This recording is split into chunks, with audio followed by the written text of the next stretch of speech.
छौड़ा लगो हे जान मार रे।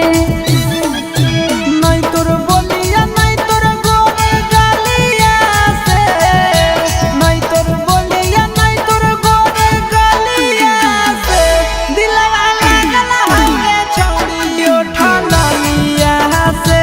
दिलवा लागल हमरे छौड़ा तोर झोलो पिया से।